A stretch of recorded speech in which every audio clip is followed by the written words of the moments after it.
Now again remember this thing कि object के ऊपर जो इफेक्ट होता है that depends on the resultant force, ठीक है ना। So very first effect of the balance force is that stationary object remains at rest. मतलब ये कोई ऐसा ऑब्जेक्ट है जो कि रेस्ट में है और आप अप्लाई करते हैं उसके ऊपर बैलेंस्ड फोर्स, तो वो ऑब्जेक्ट मूव नहीं करेगा, वो रेस्ट। अब ये कैसे होगा?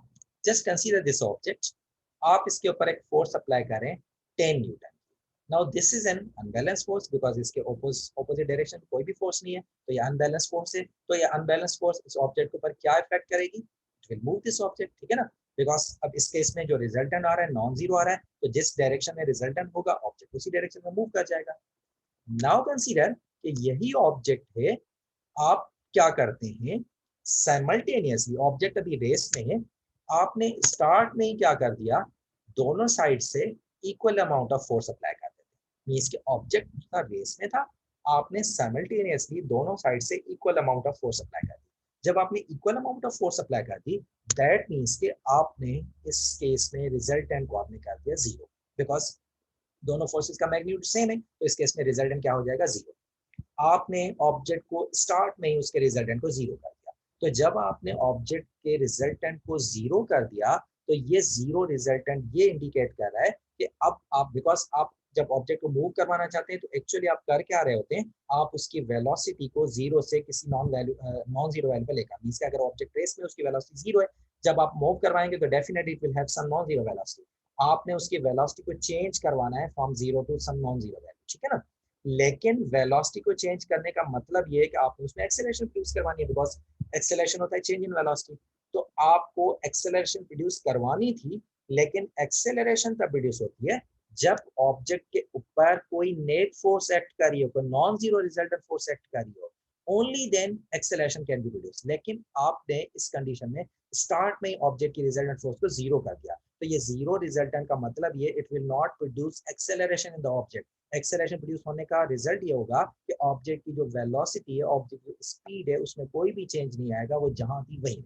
तो इसका मतलब है ये ऑब्जेक्ट जो स्टेशनरी था, जिसकी स्पीड जीरो थी, it will still remain zero, चाहे आप दोनों साइड से कितनी भी फोर्स, आप थाउजेंड न्यूटन भी अप्लाई कर दें, this object will remain at rest.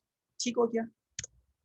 अब आते हैं second effect which says that moving object will start it's motion in a straight line with a constant speed. मतलब ये कि अगर एक ऑब्जेक्ट मूविंग है, उसके ऊपर आप बैलेंस फोर्स अप्लाई करते हैं, तो अब क्या होगा, वो ऑब्जेक्ट क्या करेगा, अपनी मोशन को कंटिन्यू करेगा in a straight line with a constant speed. देखिए स्ट्रेट लाइन का मतलब है उसका अब डायरेक्शन भी जो थी वो सेम होगी, अब वो चेंज नहीं होगी, और कांस्टेंट स्पीड का मतलब उसका मैग्नीट्यूड भी सेम रहेगा। दैट मीन्स कि अब क्या होगा, अगर मैग्नीट्यूड और डायरेक्शन दोनों सेम है, तो इसका मतलब होगा अब वो ऑब्जेक्ट एक कांस्टेंट वेलोसिटी के साथ मूव करेगा।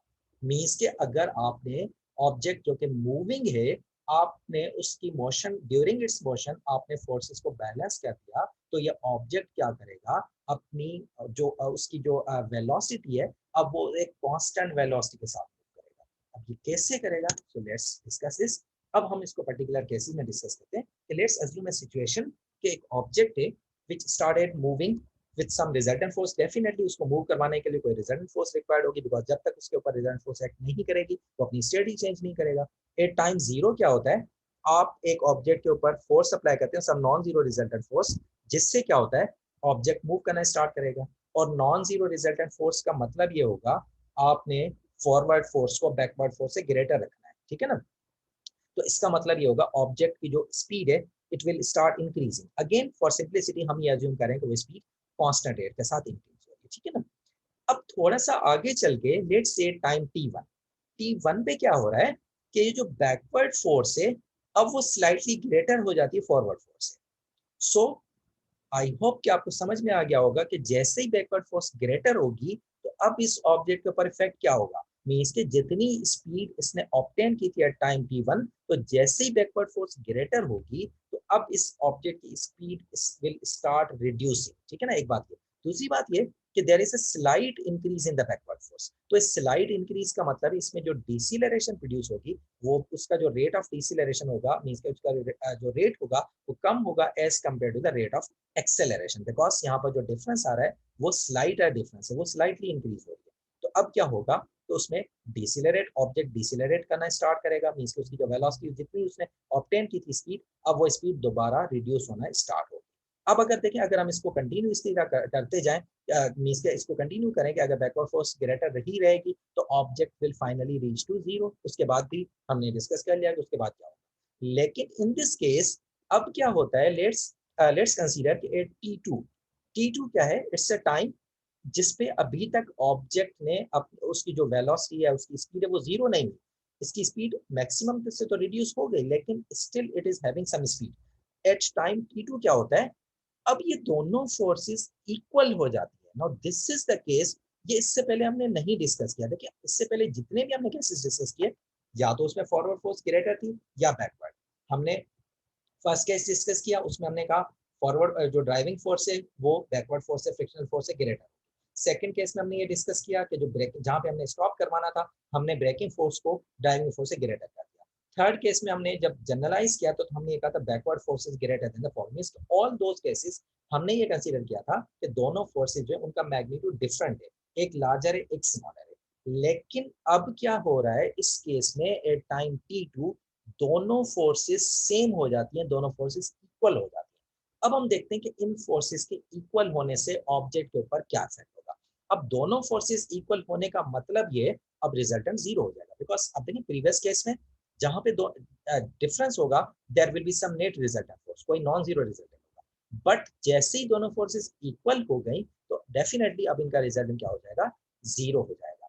अब हम देखते हैं कि अब इस ऑब्जेक्ट की जो मोशन है, इसकी स्पीड है, उसके ऊपर क्या इफेक्ट होगा। अब देखें, स्पीड इंक्रीज होती है उस वक्त जब फॉरवर्ड फोर्स ग्रेटर हो, और स्पीड डिक्रीज होती उस वक्त जब बैकवर्ड फोर्स ग्रेटर हो। लेकिन अब क्या हो रहा है, ना तो फॉरवर्ड फोर्स ग्रेटर है ना ही बैकवर्ड फोर्स ग्रेटर है। इसका मतलब ये होगा, अब स्पीड ना तो इंक्रीज होगी ना ही डिक्रीज होगी। स्पीड जितनी होगी, मींस के अगर फॉर एग्जांपल T2 पे लेट से ऑब्जेक्ट की स्पीड थी 30 मीटर पर सेकेंड, तो अब क्या होगा, जितनी देर के लिए दोनों फोर्सेस इक्वल होंगी, दोनों फोर्सेस सेम होंगी, तो फॉर दैट टाइम इंटरवल अब ऑब्जेक्ट एक कांस्टेंट स्पीड के साथ ट्रैवल करता रहेगा, इसकी स्पीड में कोई भी वेरिएशन नहीं है। सो ये वेरिएशन कैसे, मींस के इस वेरिएशन को हमने कैसे कांस्टेंट किया, just by making the forces balanced, ठीक है ना। So this is the effect. देखें बैलेंस फोर्सेस क्या कह रहा है इस इफेक्ट, कि अगर आप during motion, remember this thing, आपने ड्यूरिंग मोशन ये करना है, बिकॉज आप स्टार्ट में करेंगे तो वो फर्स्ट वाला केस होगा कि ऑब्जेक्ट मोशन में आएगा ही। लेकिन अगर ड्यूरिंग मोशन आप रिजल्टेंट फोर्स को बैलेंस कर, मतलब दोनों फोर्सेज या जितनी भी फोर्सेज एक्ट करिए उनको बैलेंस कर देते हैं, बैलेंस का मतलब उनका रिजल्टेंट जीरो कर देते हैं, तो what will happen, object will continue in a straight line. अभी हमने ये डिस्कस नहीं है कि स्ट्रेट लाइन में कैसे कंटिन्यू करें, हमने सिर्फ ये पॉइंट डिस्कस किया है कि उसकी स्पीड कैसे कांस्टेंट होगी। So this is how it will, इसकी जो स्पीड है दैट विल बिकम कांस्टेंट, ठीक है। स्पीड तो हो गया, but according to this statement उसकी वेलोसिटी मींस कि उसमें जो डायरेक्शन है वो भी अब सेम होना चाहिए, उसमें भी कोई चेंज नहीं आना चाहिए। अब हम देखते हैं कि अब ये कैसे होगा, उसको डायरेक्शन को वो कैसे मेंटेन करेगा, उसमें चेंज होगा। तो देखें, जब ये रिजल्टेंट फोर्स जीरो हो गई, सो फ्रॉम दिस फार्मूला ये इंडिकेट करता है, सो अगेन मास में तो कोई भी चेंज नहीं आएगी, इस फोर्सेस को इंक्रीज डिक्रीज करने से mass will remain same.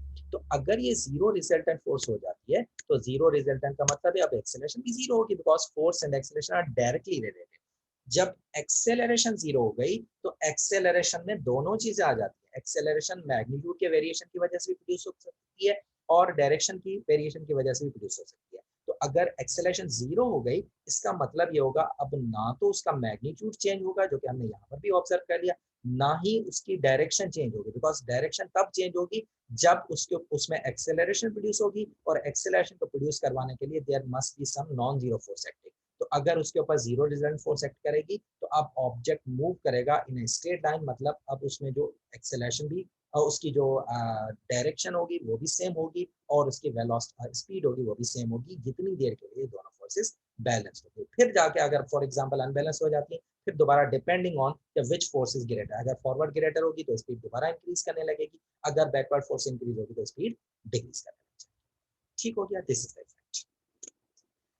Now this is the summary of effect of balance forces.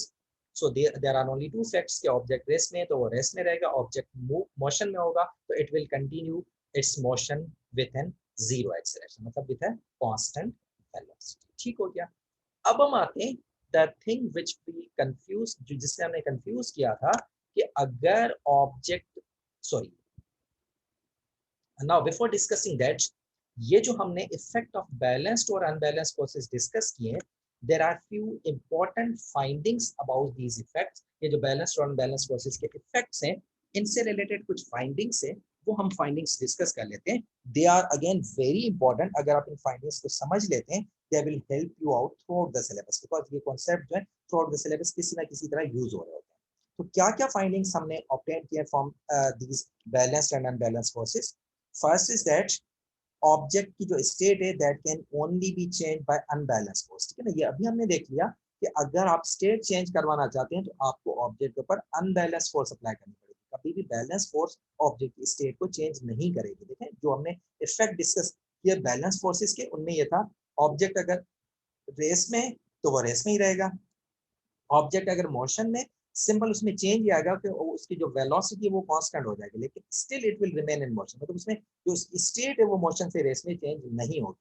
अगर आपने स्टेट चेंज करवानी है, that is only possible by applying unbalanced force.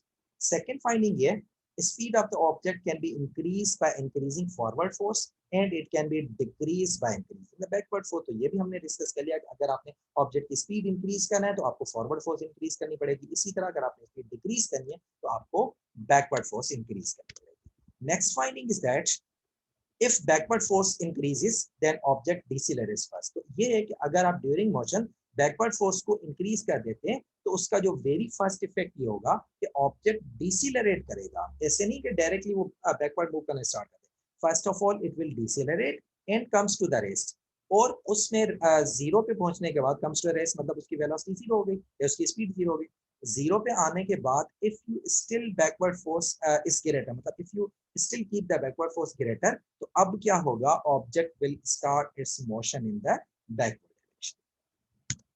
Next finding is that direction can also be changed only by applying unbalanced force। तो ये भी हमने अभी discuss किया कि डायरेक्शन को भी अगर आपने चेंज करवाना है, सो वो आप तब अप्लाई चेंज करवा सकते हैं अगर आप उसके ऊपर अनबैलेंस फोर्स अप्लाई करेंगे। बैलेंस फोर्स अप्लाई करेंगे, बैलेंस फोर्स का मतलब ये होगा उसमें एक्सेलरेशन प्रोड्यूस नहीं होगी, तो जब तक एक्सेलरेशन प्रोड्यूस नहीं होगी object will not change its direction. Now next finding is that with unbalanced forces, या जिसको हम कहते हैं non zero resultant forces, object can never move with a constant velocity. This is again very important finding कि जब आप object के ऊपर अनबैलेंस फोर्स अप्लाई करेंगे तो उसकी स्पीड कभी भी कांस्टेंट नहीं रहेगी, उसकी स्पीड की विल कीप चेंजिंग। अगर आप फॉरवर्ड को ग्रेटर करेंगे तो उसकी स्पीड इंक्रीज होगी, बैकवर्ड फोर्स को ग्रेटर करेंगे स्पीड डिक्रीज होगी। दोनों कंडीशंस में स्पीड विल चेंज, कभी भी सेम नहीं रहेगी। अगर आप ये चाहते हैं आप ऑब्जेक्ट को एक कांस्टेंट स्पीड के साथ मूव करवाएं, दैट इज मींस के only possible if you apply a balance force. जब आप ऑब्जेक्ट के ऊपर बैलेंस फोर्स अप्लाई करेंगे, only then you can keep the speed constant. ठीक है ना।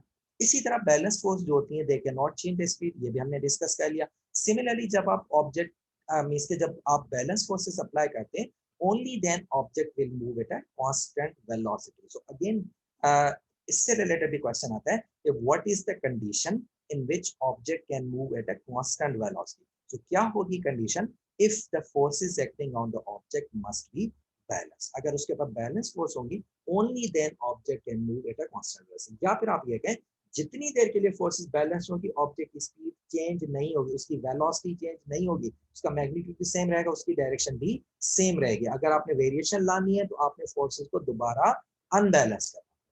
So these are the important findings about the force and motion। अब हम आते हैं the remaining part के how it is possible कि ऑब्जेक्ट अगर कांस्टेंट स्पीड के साथ मूव कर रहा है, बिकॉज कांस्टेंट स्पीड का कांस्टेंट वेलोसिटी का मतलब है no acceleration, then is it possible कि वो ऑब्जेक्ट विदाउट फोर्स मूव करे।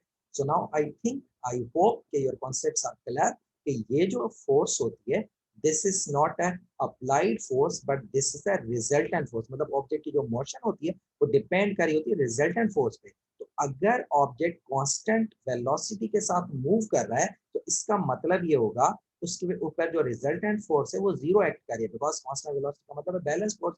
और बैलेंस फोर्सेस का मतलब होता है जीरो रिजल्टेंट फोर्स। तो जीरो रिजल्टेंट फोर्स में acceleration can also be zero. That means कि दिस इज पॉसिबल, मींस कि हम ये तो नहीं कह सकते कि ऑब्जेक्ट मूव नहीं करेगा विदाउट फोर्स।